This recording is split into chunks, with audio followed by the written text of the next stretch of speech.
26 जुलाई 1943 की दोपहर मोहम्मद अली जना मुंबई में माउंट प्लेजेंट रोड पर अपने घर में कायम ऑफिस में काम कर रहे थे। एक अजनबी शख्स उनके दफ्तर में दाखिल हुआ और उनके सेक्रेटरी सईद अहमद सईद याकूब से कहा, मैं जिना से मिलना चाहता हूँ। सईद याकूब ने कहा कि जिना किसी से उस वक्त तक नहीं मिलते जब तक उसने पेशगी वक्त न ले रखा हो। अगर तुम मुलाकात का मकसद बता दो, मैं तुम्हें मिलने के वक्त और तारीख से आगाह कर दूंगा। इस अजनबी शख्स ने उर्दू में कागज पर कुछ लिखना शुरू किया। इतने में जिना किसी फाइल की तलाश में सेक्रेटरी के कमरे में आए तो उस शख्स को देखकर उन्होंने सेक्रेटरी से पूछा, ये कौन है और क्या चाहते हैं? सेक्रेटरी ने बताया, ये आपसे मिलने के ख्वाहिशमंद हैं। इस पर जिना ने उस शख्स से मुखातिब होकर कहा, आप जो कुछ कहना चाहते हैं कागज पर लिख दीजिए, मैं उसे देखकर 1-2 दिन में मुलाकात का वक्त दे दूंगा। मुलाकाती ने इसी वक्त मुलाकात पर जोर दिया तो जिना ने कहा कि मैं बहुत मसरूफ हूँ, इसलिए फौरी तौर पर मुलाकात नहीं कर सकता। वो शख्स ये जवाब सुनकर बेभर गया। उसने एक जबरदस्त मुक्का जिना के जबड़े पर मारा और अपनी जेब से एक खुला हुआ चाकू निकालकर उन पर हमला कर दिया। उसका इरादा था कि जिना को कत्ल कर दिया जाए। आप सुन रहे हैं BBC उर्दू की ऑडियो स्टोरी और मैं हूँ साद सुहेल। जिना ने जान बचाने के फितरी जज्बे के तहत अपना बायां हाथ उठाया और हमला आवर की कलाई पकड़ ली, जिसका नतीजा ये निकला कि हमले का जोर टूट गया। हमला आवर जवान आदमी था। उसने जोर लगाया और अपने हाथ को झुकाकर चाकू की नोक को जिना की ठोड़ी तक ले गया। जिना जख्मी हो गए। जाहिर है हमला आवर उनकी गर्दन को निशाना बनाना चाहता था, लेकिन जिना की गिरफ्त की वजह से गर्दन के बजाय ठोड़ी में जख्म लग गया। इतनी देर में जिना और सईद अहमद सईद याकूब की मदद के लिए बंगले का चौकीदार शाह मोहम्मद भी शोर सुनकर अंदर आ गया। जिना साहब का ड्राइवर अब्दुल गनी भी अंदर आ गया। इन सब ने मिलकर हमला आवर को दबोच लिया और उसका हथियार छीन लिया। इसके बाद मोहम्मद अली जिना को ऊपर वाली मंजिल ले जाया गया, जहां फातिमा जिना भी मौजूद थी। आरजी मरहम पट्टी के बाद जिना खानदान के मुआलिज और पुलिस को इत्तला दे दी गई। थोड़ी देर बाद गामदेवी पुलिस स्टेशन के अंग्रेज इंस्पेक्टर विलियम जॉर्ज कैलबर्न अपने अमले के साथ जिना के बंगले पर पहुंच गए। उन्होंने जिना हाउस के मुलाजमीन की तहवील में मौजूद मुलजिम को अपनी हिरासत में लिया और मोहम्मद अली जिना का बयान खुद रिकॉर्ड किया। जिना पर इस कातिलाना हमले और मुकदमे की रोदात जिना के भांजे अकबर ए पीर भाई ने अपनी किताब जिना फेसेस एन असैसिन में कलमबंद की थी। पुलिस की तहकीकात से मालूम हुआ कि हमला आवर का असल नाम मोहम्मद सादिक था। वो मजलिस एहरार और इत्तेहाद मिल्लत जमातों का रुकन रहा था। मौलाना जफर अली खान ने उनकी कारकर्दगी से खुश होकर उन्हें कॉमरेड का खिताब दिया था, जिसे तर्जुमा करके उन्होंने अपना नाम रफीक रख लिया था। साबिर उनका तखल्लुस था और वो मजंग लाहौर के रहने वाले थे। यूं उनका नाम रफीक साबिर मजंगवी मशहूर हो गया। बताया जाता है कि जब जफर अली खान मुस्लिम लीग में शामिल हुए तो ये शख्स भी मुस्लिम लीग का रुकन बन गया। जफर अली खान ने उन्हें मुस्लिम लीग मजंग का प्रोपेगेंडा सेक्रेटरी भी मुकर्रर किया। एक और रवायत ये भी बताती है कि रफीक साबिर मजंगवी का ताल्लुक मुस्लिम लीग से नहीं बल्कि खाकसार तहरीक से था। रईस अहमद जाफरी ने अपनी किताब कायदे आजम और उनका अहद में लिखा है कि ये वो जमाना था जब खाकसार मुस्लिम लीग और कायदे आजम के खिलाफ हमतन जहाद बन गए थे और उन्होंने यूनियनिस्ट से साजबाज, कांग्रेस से याराना और एहरार से मेल जोल शुरू कर दिया था और मुस्लिम लीग के खिलाफ एक महाज कायम कर दिया था। हेक्टर बुलिथियो ने अपनी किताब जिना मेमार पाकिस्तान में लिखा है कि 1943 की गर्मियों में कुछ दिन के लिए जिना के इन्हमाक में खलल पड़ गया। खाकसार जो अजल से उनके मुखालिफ थे अब दुश्मनी पर उतर आए और जून और जुलाई के महीने में उनके लिए अच्छा खासा खतरा बन गया। उन्होंने मुल्क के मुख्तलिफ हिस्सों से जिना को बेशुमार खतूत लिखे जिनमें उन पर इल्जाम लगाया गया कि अंग्रेजों के खिलाफ कांग्रेस का साथ न देकर उन्होंने कौम से गद्दारी की है। उनके पास कभी कभी एक दिन में 50-50 खतूत और पोस्ट कार्ड्स आ जाते जिनमें उन पर लानत भेजी जाती और उनमें कत्ल की धमकी भी दी जाती। ऐसे में 26 जुलाई 1943 का दिन आता है और रफीक साबिर मजंगवी जिना पर हमला कर देता है।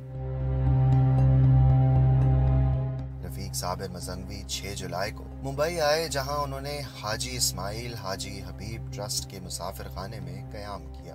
उन्होंने अपने असल कवायफ छुपा लिए और अपना नाम मोहम्मद सादिक मौलाना उमरदीन बताया। उन्होंने मुंबई आने का मकसद अपने भाई की तलाश बताई और रजिस्टर में मोहम्मद सादिक के नाम से दस्तखत किया। उन्होंने 13 जुलाई तक मुसाफिर खाने में कयाम किया और अंजुमन खाकसारान मुंबई के दफ्तर में मुंतकिल हो गए। इस दफ्तर में उनकी पहली मुलाकात खालिद अख्तर अफगानी से हुई, जो उस वक्त खाकसारों के नायब हाकिम आला थे। रफीक साबिर ने उन्हें बताया कि वो खाकसार हैं और अल्लामा अनायतुल्लाह मशरकी का लिटरेचर फरोग करते हैं। उनके पास सुर्ख खाकसार बैज भी मौजूद था, खाकी वर्दी भी उनके पास थी और अल्लामा साहब का फोटो भी हर वक्त उनके बटवे में मौजूद रहता था। जिन्ना उस जमाने में कराची और बलूचिस्तान के दौरे के सिलसिले में मुंबई से बाहर थे, इसलिए रफीक साबिर के पास इंतजार के सिवा और कोई चारा न था। जिन्ना 23 जुलाई 1943 को मुंबई वापस तशरीफ लाए। रेलवे स्टेशन पर उनका इस्तकबाल करने वाले हजारों अफराद रफीक साबिर भी मौजूद थे। अगले रोज उन्होंने एक सियासी चाल के तहत कुदरतुल्लाह के नाम से मुस्लिम लीग की रुकनियत हासिल कर ली और फॉर्म को अपनी जेब में रख लिया। इसी दिन उन्होंने एक चाकू हासिल किया और इस्माइल दादा मियाँ की दुकान पर जाकर अपनी चाकू की धार तेज करवाई। 2 दिन बाद वो अपने मंसूबे के तहत जिन्ना की कयाम गाह पहुंचे और फिर जो कुछ हुआ उसका अहवाल आप सुन चुके हैं। जिन्ना पर कातलाना हमले का हिंदुस्तान भर में शदीद रद्द अमल आया। मुख्तलिफ अखबारात ने इस खबर को एक वाज़े अंदाज में शाया किया और मजम्मती इदारिये भी तहरीर किए। सिंध के नामवर रहनुमा गुलाम मुस्तफ़ा भरकरी ने मशहूर सहाफ़ी मुनीर अहमद मुनीर को दिए गए एक इंटरव्यू में, जो उनकी किताब द ग्रेट लीडर जिल्द 2 में शामिल है, बताया कि जिन्ना पर होने वाले इस कातिलाना हमले की खबर सुनने के बाद सियासी रहनुमा GM सईद का बुरा हाल हो गया। ये खबर सिंध असेंबली पहुंची तो GM सईद सदमे से बेहोश हो गए। उन्हें पानी वानी डालकर होश में लाया गया। GM सईद होश में आए तो उन्हें बताया गया कि जिन्ना सलामत हैं और ये इत्तला गलत है कि उन्हें कत्ल कर दिया गया है।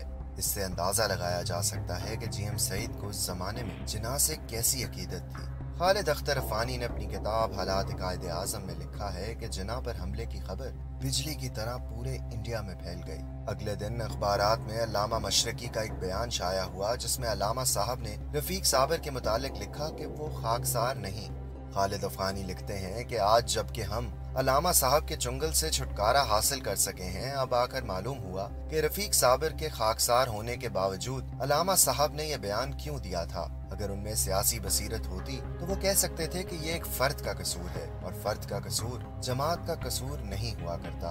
मगर चोर की दाढ़ी में तिनके वाली मिसाल के तहत अल्लामा साहब भड़क उठे और फौरन कह दिया कि वो खाकसार नहीं। हालांकि उसके बाद अल्लामा साहब के बयानात से जाहिर होता है कि अल्लामा साहब को रफीक साबिर से गहरी हमदर्दी है।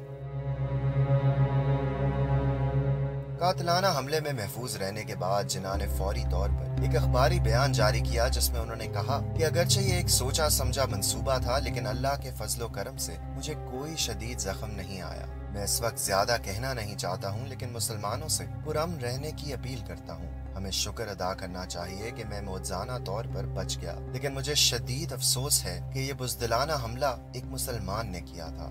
13 अगस्त 1943 को ऑल इंडिया मुस्लिम लीग के एजाजी सेक्रेटरी नवाबजादा लियाकत अली खान की दरख्वास्त पर जिन्ना की जिंदगी बाल बाल बच जाने पर मुल्क भर में यौम तशक्कुर मनाए जाने का एहतमाम किया गया। मुस्लिम लीग की जानिब से नवाब सदीक अली खान की क़यादत मुस्लिम लीग नेशनल गार्ड के नाम से एक रजाकार तंजीम कायम की गई और मोहम्मद अली जिन्ना की हिफाजत की जिम्मेदारी इस तंजीम के सुपुर्द कर दी गई। 8 सितंबर 1943 को कातिलाना हमले के मुल्जिम रफीक साबिर मजंगवी पर कातिलाना हमले के इल्जाम में मुकदमे का आगाज हुआ। इसमें खुद जिन्ना ने भी गवाही दी। इस मुकदमे के वकील इस्तिगासा सोमजी थे, जिन्होंने इस्तिगासा के गवाहान पेश किए और मुल्जिम पर जेरा। खुद मुल्जिम ने भी जिन्ना पर जेरा की और उनसे गैर मुतल्लिका सवालात पूछे। मसलन उन्होंने मुस्लिम लीग के सिलसिले में कितना रुपया वसूल किया और इसे कैसे खर्च किया, या उन्होंने जो सूट पहन रखा है वो कितने का है। मुकदमे की कार्रवाई तकरीबन 2 हफ्ते जारी रही। 4 नवंबर 1943 को अदालत के सरबराह जस्टिस ब्लैकटन ने ज्यूरी के अरकान के इत्तेफाक से मुल्जिम रफीक साबिर को मोहम्मद अली जिन्ना पर कातिलाना हमले का मुजरिम ठहराया और 5 साल कैद बामुशक्कत की सजा सुना दी। इस ऑडियो स्टोरी की स्क्रिप्ट के मुसन्निफ हैं अकील अब्बास जाफरी, जिनका तहरीर करदा आर्टिकल पढ़ने के लिए आप विजिट कर सकते हैं bbcurdu.com।